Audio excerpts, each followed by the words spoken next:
ഇന്നൊരു ചിക്കൻ റെസിപ്പിയാണ്. വളരെ വ്യത്യസ്തമായ ഒരു ടേസ്റ്റിലാണ് ഇത് ഉണ്ടാക്കിയിരിക്കുന്നത്. ഉണ്ടാക്കാൻ വളരെ എളുപ്പവും എന്നാൽ വലിയ ഇൻഗ്രീഡിയൻസ് ഒന്നും ആവശ്യമില്ല. കാണാനും നല്ല ഭംഗിയാണ്. ഈ ചിക്കൻ റെസിപ്പിക്ക് വേണ്ടി ഞാൻ ഇത്രയും ചിക്കനാണ് എടുത്തിട്ടുള്ളത്. ഇനി 2-3 പിടി ചെറിയ ഉള്ളി തൊലിച്ചെടുക്കാം. എന്നിട്ട് നല്ലവണ്ണം കഴുകിയ ശേഷം അതിനെ ഒന്ന് ചതച്ചെടുക്കണം. ഇനി ഒരു മൺചട്ടി അടുപ്പിൽ വെച്ച് അതിലേക്ക് 3-4 ടേബിൾ സ്പൂൺ വെളിച്ചെണ്ണ ഒഴിച്ച് ചൂടാക്കാം. മൺചട്ടിയിൽ എണ്ണ ഒഴിച്ച ശേഷം ഒന്ന് ചുറ്റി കൊടുക്കണം, അല്ലെങ്കിൽ ചട്ടി പോഞ്ഞു പോകാതിരിക്കുന്നതിന് വേണ്ടിയാണ്. ഇനി അതിലേക്ക് കുറച്ച് കടുകിട്ട് പൊട്ടിയ ശേഷം 2 വറ്റൽമുളക് മുറിച്ചിടാം. ഇനി ചതച്ചു വച്ചിരിക്കുന്ന ചെറിയ ഉള്ളി ചേർത്ത് ഒരു 4-5 മിനിറ്റ് വഴറ്റാം. ചെറിയ ഉള്ളി വഴറ്റിയെടുക്കുന്ന സമയം കൊണ്ട് നമുക്ക് കാശ്മീരി മുളകിനെ അരച്ചെടുക്കാം. കാശ്മീരി മുളകിലേക്ക് കുറച്ച് വെള്ളം ഒഴിച്ച് നല്ലവണ്ണം പേസ്റ്റായി അരച്ചെടുക്കണം. ഇതുപോലെ ഇത്രയും ചിക്കൻ 8-10 കാശ്മീരി മുളക് മതിയാകും. ഇനിയും വഴറ്റിയ ചെറിയ ഉള്ളിയിലേക്ക് കാശ്മീരി മുളകിൻ്റെ പേസ്റ്റ് ചേർത്ത് കൊടുക്കാം. എന്നിട്ട് നല്ലവണ്ണം മിക്സ് ചെയ്ത ശേഷം ഒന്ന് വഴറ്റാം. ഒരു 3-4 മിനിറ്റ് വഴറ്റിയ ശേഷം അതിലേക്ക് ആവശ്യത്തിന് ഉപ്പും ഒരല്പം മഞ്ഞൾപ്പൊടിയും 1/2 ടേബിൾ സ്പൂൺ വറ്റൽമുളക് ചതച്ചതും ചേർത്ത് കൊടുക്കാം.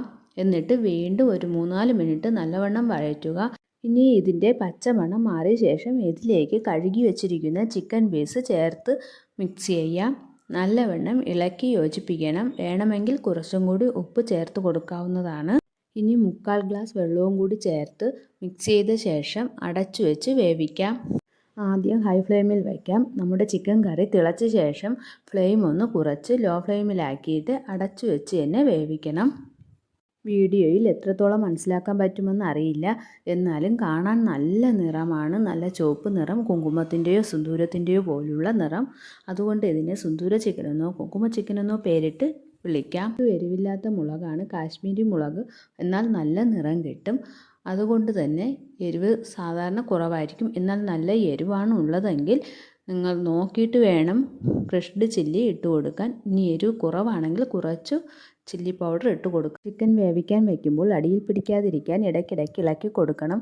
ഇനിയും വെള്ളമെല്ലാം വറ്റി ചിക്കൻ വെന്ത് വറ്റി വരുമ്പോൾ ഇതിലേക്ക് കുറച്ച് പച്ച വെളിച്ചെണ്ണയും ഒഴിച്ച് കറിവേപ്പിലയും ഇട്ട് നല്ലവണ്ണം ഇളക്കിയ ശേഷം ഒരു 2 മിനിറ്റ് അടച്ചു വയ്ക്കാം. ഇങ്ങനെ തയ്യാറാക്കിയ ചിക്കനിൽ നിന്നും പകുതി മാറ്റിയ ശേഷം പകുതിയിൽ ഞാൻ കുറച്ച് മസാല ചേർത്ത് കൊടുക്കുന്നുണ്ട്. ഇതുപോലെ കഴിക്കാനും ചിക്കൻ നല്ല ടേസ്റ്റാണ്.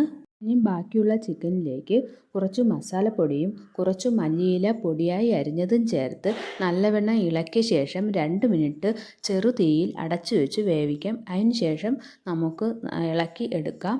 നല്ല ടേസ്റ്റാണ്. 2 രീതിയിൽ തയ്യാറാക്കിയത്, മസാല ചേർത്തതും ചേർക്കാത്തതും. നിങ്ങൾക്ക് ഈ 2 രീതിയിലും നിങ്ങളും തയ്യാറാക്കി നോക്കുക. വളരെ എളുപ്പമാണ്. വേറെ ഇൻഗ്രീഡിയൻസ് ഒന്നും വേണ്ട. അപ്പോൾ മസാല ചേർത്തതാണോ ചേർക്കാതെ തയ്യാറാക്കിയതാണോ നിങ്ങൾക്ക് ഇഷ്ടമായതെന്ന് കമൻറ്റ് ചെയ്യണേ.